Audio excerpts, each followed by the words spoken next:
Ça remonterait presque au temps de l'homme préhistorique. Pourquoi? Parce que à cette époque-là, ils n'avaient pas compris l'alternance du cycle des saisons.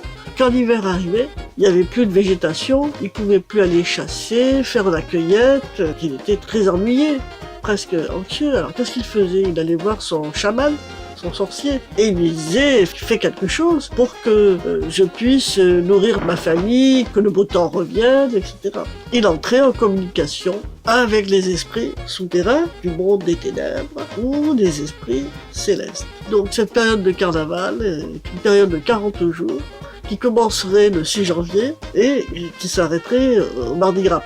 Va s'installer une tradition orale dans un milieu rural à cette époque-là et on joue le monde à l'envers pour que le monde revienne à l'endroit et qu'on puisse à nouveau continuer à vivre, à exister.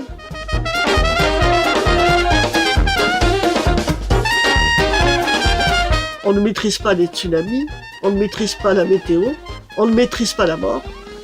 Et donc le carnaval, c'est aussi un psychodrame où on va exorciser la peur. D'où ces masques grotesques. On montre les dents comme font les animaux pour se protéger. Et les âmes des morts remontent à la surface de la terre. Et donc, pendant 40 jours, elles vont errer par-ci, par-là, et il faut s'en protéger.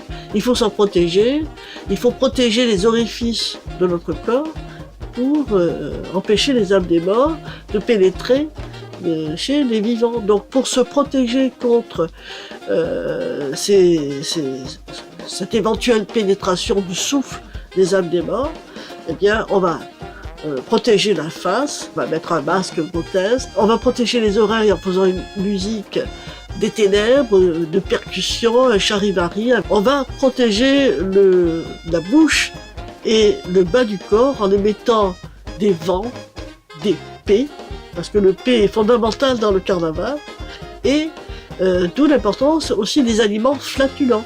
On mangeait du chou, des haricots, des pois chiches, afin d'émettre des vents, des P, pour se protéger, pour chasser les âmes des morts.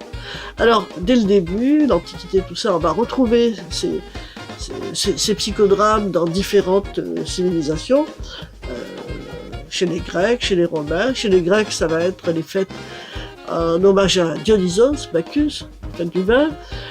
À Rome, au temps des Romains, on va parler des Saturnanes et des Lupercales. Mais c'est toujours aussi le monde à l'envers où l'esclave devient le maître, où il y a des rituels comme ça.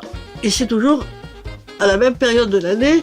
Et on va avoir aussi, dans des civilisations qui ne sont pas occidentales, aussi bien chez les Esquimaux que chez les Japonais ou les Asiatiques, des fêtes qui vont correspondre à ces rituels agraires qui recherchent la fécondité, rendre la terre féconde afin de pouvoir nourrir sa tribu.